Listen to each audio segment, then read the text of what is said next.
Your ancestors made a choice that broke their own bones. They didn't know it. They couldn't have known it. And for the next 10,000 years, almost every human who came after them was shorter, sicker, and more exhausted than the people who made it. That choice was farming. You have been taught that agriculture was the great leap forward. The moment your species stopped wandering, settled down, and built everything that matters: cities, writing, law. The story goes that before the farm there was only hunger and fear, and after it there was bread and safety. It is one of the most repeated stories in human history. It is also, according to the people who actually dig up the bodies, almost entirely backwards. In 1987, a scientist named Jared Diamond wrote a short essay with a title that sounds like clickbait, but was meant in deadly earnest. He called farming the worst mistake in the history of the human race.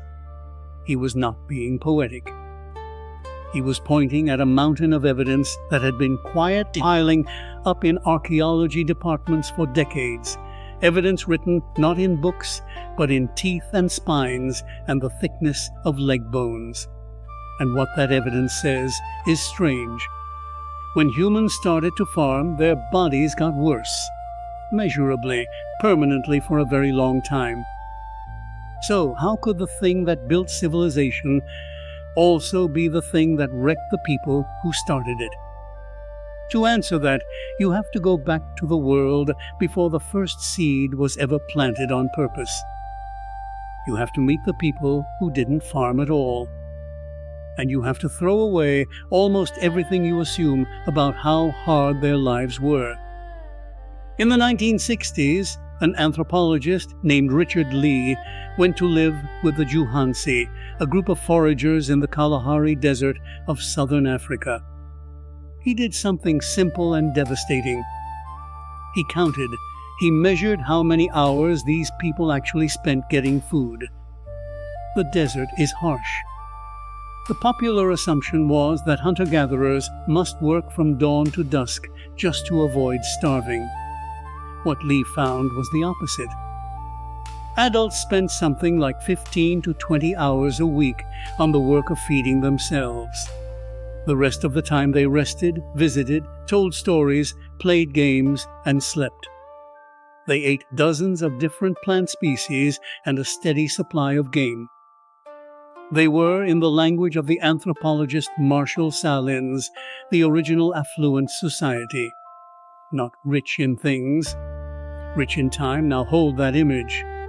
A small band of people in the desert, working 2 or 3 hours a day, healthy and tall and well-fed, with most of their waking lives free. That is the world farming replaced. That is the alternative your ancestors walked away from. The question is why anyone would ever give that up. Here is the first crack in the old story. They may not have chosen to. Not in the way you choose a job. The shift happened so slowly, across so many generations, that no single person ever stood at a fork in the road and picked the worst path. A family plants a few extra wild grasses near camp. The next generation plants a few more. Each tiny step makes sense on its own. Nobody can see the trap closing, because the trap takes 1,000 years to close. And while it closes, something else is happening. The bodies are changing. Go to a place called Dixon Mounds in the Illinois River Valley, where ancient communities made exactly this transition from foraging to maize farming. A bioarchaeologist named George Armelagos and his colleagues studied hundreds of skeletons buried there before and after the shift to corn.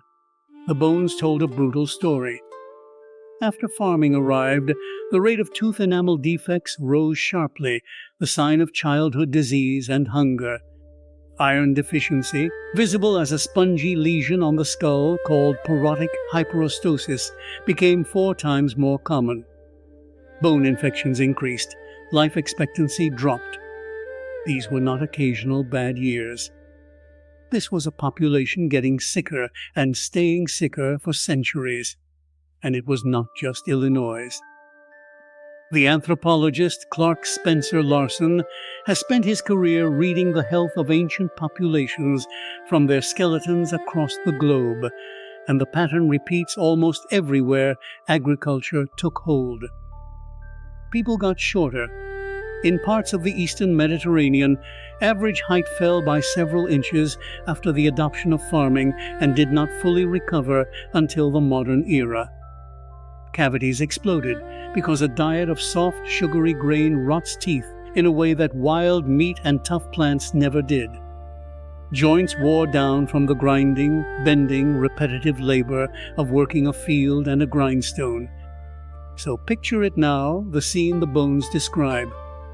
A woman in an early Fotling village in the Near East, perhaps 9,000 years ago, somewhere like the great mud-brick settlement of Çatalhöyük in what is now Turkey. She is younger than her worn body suggests. Her front teeth are ground flat and pitted from years of eating bread made on stone, bread laced with grit from the grindstone that ends up in every loaf. Her lower back aches from kneeling at that stone hours a day. Her youngest child has the pale, swollen look of iron-poor blood. The village around her is crowded, the houses packed wall to wall, the air thick with smoke and the smell of animals and waste. Her grandmother, who still remembered the old stories of moving with the seasons, used to say the body was never meant to stay in one place. The woman doesn't have time to wonder if that was true. The grain has to be ground before dark. That is the price. But here is where the story turns. Because if farming was so bad for the individual body, why did it win? Why did it spread across the entire planet and bury the foraging way of life almost everywhere it touched? If the farmers were sicker and shorter and worked harder, how on earth did they beat the healthy, well-rested hunters? This is the twist that recontextualizes everything. Farming did not win because it was good for people. It won because it was good for numbers. A field of grain, for all its misery, produces far more calories per acre than wild foraging ever could. More calories means you can feed more children and feed them sooner. A foraging mother has to carry her child until it can keep up with the band, so children are spaced years apart. A farming mother, tied to one spot, can wean a baby onto soft grain mush and have another and another. The farming population grows. And a growing population, even a sick one, is a swelling tide of bodies. 10 malnourished farmers will overrun one healthy forager simply by being 10. The grain didn't make individual lives better. It made more lives, lower quality, packed tighter together. Evolution does not care whether you are happy. It counts who leaves descendants. And by that cold arithmetic, the worst way of living won completely. Read that again, because it is the heart of the whole thing. The thing that was worst for the human being was best for the human population. Your ancestors didn't trade their freedom for a better life. They traded it for more life, divided into thinner and thinner portions. And it got worse than just bad health. Once you have fields full of stored grain, you have something foragers almost never had. You have wealth that can be hoarded. A pile of grain can be counted, owned, taxed, stolen, defended. The anthropologist James Sussman, who spent years living with and studying the same Kalahari foragers as Richard Lee, points out that hunter-gatherer societies were fiercely, deliberately equal. They mocked anyone who tried to act superior. They shared meat by rules that prevented any one hunter from gaining power. You cannot hoard a fresh kill in the desert heat, but you can hoard grain. And the moment some people controlled the granary and others worked for it, the flat world of the foragers cracked into something new. Kings, priests, soldiers, slaves. The rich and the hungry living in the same town for the first time in the human story. But hold on, if this was such a catastrophe, why are you still here, living in its aftermath, and not somewhere out on the savannah working 20 hours a week? Because there was no going back. Once the population had ballooned on grain, the old way could not feed those numbers. You cannot run a city of thousands on wild roots and the occasional antelope. The trap was sprung. The farmers were locked into the very system that was grinding them down, because the only thing worse than farming was the famine that would follow if they stopped. Each generation inherited the field and the aching back and the unequal village, and each generation had no real choice but to keep going. The mistake was not just made once. It was inescapable forever after. Now turn that mirror around and look at yourself. You wake to an alarm, not the sun. You sit for most of your waking hours, your spine curved toward a screen, just as that woman's spine curved toward her grindstone. You eat soft, sweet, processed food descended directly from those first domesticated grains, and your teeth and your blood sugar pay the same kind of price hers did.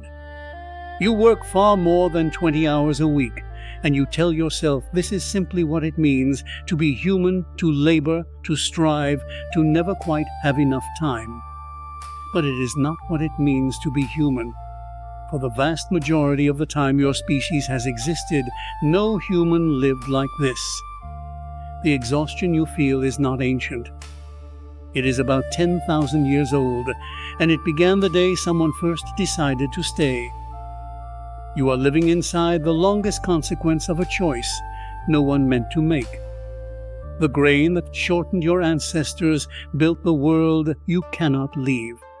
And every morning you get up and grind, just as they did, locked into a machine that grew too large to escape, fed by the same quiet bargain they struck without ever knowing the terms.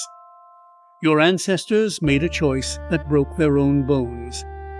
And you are still paying it off, one tired morning at a time, in a body that was never built for the world that choice created.